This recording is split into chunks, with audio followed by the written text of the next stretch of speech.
ಇತ್ತೀಚೆಗೆ ಇನಾಂ ವೀರಾಪುರದಲ್ಲಿ ಅಮಾನವೀಯ ಕೃತ್ಯದಲ್ಲಿ ದೌರ್ಜನ್ಯಕ್ಕೊಳಗಾದ ದಲಿತ ಕುಟುಂಬಕ್ಕೆ ರಾಜ್ಯ ಮಹಿಳಾ ಕಾಂಗ್ರೆಸ್ ರಾಜ್ಯ ಅಧ್ಯಕ್ಷೆ ಸೌಮ್ಯ ರೆಡ್ಡಿ ಅವರು ಗ್ರಾಮಕ್ಕೆ ಭೇಟಿ ನೀಡಿ ಕುಟುಂಬಸ್ಥರಿಗೆ ಸಾಂತ್ವನ ಹೇಳಿದರು.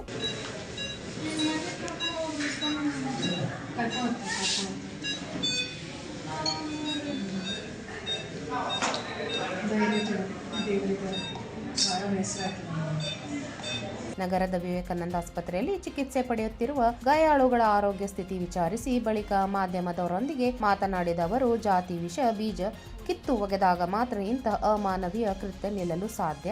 ಪ್ರಕರಣ ತ್ವರಿತ ವಿಚಾರಣೆಗೆ ತ್ವರಿತ ನ್ಯಾಯಾಲಯ ರಚಿಸುವುದಾಗಿ ಮುಖ್ಯಮಂತ್ರಿ ಅವರು ಈಗಾಗಲೇ ಘೋಷಿಸಿದ್ದಾರೆ. ಸ್ಪೆಷಲ್ ಪ್ರಾಸಿಕ್ಯೂಟರ್ ನೇಮಕದ ಬಗ್ಗೆಯೂ ತಿಳಿಸಿದ್ದಾರೆ. ಬೆಂಗಳೂರಿನಲ್ಲಿಯೂ ನಾವು ಕೃತ್ಯ ಖಂಡಿಸಿ ಪ್ರತಿಭಟಿಸುತ್ತಿದ್ದೇವೆ ಎಂದು ಹೇಳಿದರು.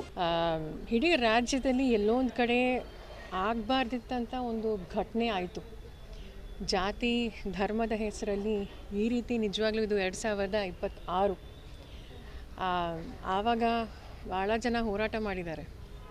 ಜಾತಿ ಧರ್ಮದ ಹೆಸರಲ್ಲಿ ನಮಗೆ ಸಮಾನತೆ ಇರಬೇಕು ಅಂತ ನಮ್ಮ ಸಂವಿಧಾನದಲ್ಲೇ ಬರೆದಿದೆ. ನಮ್ಮ ಮಾನ್ಯ ಮುಖ್ಯಮಂತ್ರಿಗಳು ಸಹ ಇಮಿಡಿಯೇಟಾಗಿ ಹೇಳಿದ್ದಾರೆ, ಫಾಸ್ಟ್ ಟ್ರ್ಯಾಕ್ ಕೋರ್ಟ್ ಆಗಬೇಕು ಅಂತ. ವಿದಿನ್ 60 days ಇದು ಚಾರ್ಜ್ ಶೀಟ್ ಆಗಿ ಅಕ್ಯೂಸ್ಡ್ ಯಾರ್ಯಾರಿದ್ದಾರೋ ಅವ್ರಿಗೆ ಆದಷ್ಟು ಬೇಗ ಶಿಕ್ಷೆ ಸಿಗಬೇಕು ಅಂತ. ಒಂದು ಸ್ಪೆಷಲ್ ಪ್ರಾಸಿಕ್ಯೂಟರ್ ಸಹ ಅದನ್ನ ಇವ್ರಿಗೆ ಕೊಡಬೇಕು ಅಂತ. ಮತ್ತು ಇನ್ನೊಂದು, ಈ ರೀತಿ ಘಟನೆಗಳು ಆಗಬಾರ್ದು. ಆ ಒಂದು ನಿಟ್ಟಿನಲ್ಲಿ ನಮ್ಮ ರಾಜ್ಯದಲ್ಲಿ ಒಂದು ಸೆಪ್ರೇಟ್ ಕಾನೂನು ಚರ್ಚೆ ಮಾಡಿ ನಮ್ಮ ಅಸೆಂಬ್ಲಿಯಲ್ಲೇ ಪಾಸ್ ಮಾಡುವ ಒಂದು ನಿರ್ಧಾರ ಸಹ ನಮ್ಮ ಸರ್ಕಾರ, ಕಾಂಗ್ರೆಸ್ ಸರ್ಕಾರ ತಗೊಂಡಿದ್ದಾರೆ. ಈ ಸಂದರ್ಭದಲ್ಲಿ ಮಹಿಳಾ ಕಾಂಗ್ರೆಸ್ ಜಿಲ್ಲಾ ಘಟಕದ ಅಧ್ಯಕ್ಷೆ ಗೌರಮ್ಮ ಬಲೋಗಿ, ಜಿಲ್ಲಾ ಕಾಂಗ್ರೆಸ್ ಅಧ್ಯಕ್ಷ ಅನಿಲ್ ಕುಮಾರ್ ಪಾಟೀಲ್ ಹಾಗೂ ಇತರರು ಇದ್ದರು. 9 ಲೈವ್ ನ್ಯೂಸ್, ಹುಬ್ಬಳ್ಳಿ.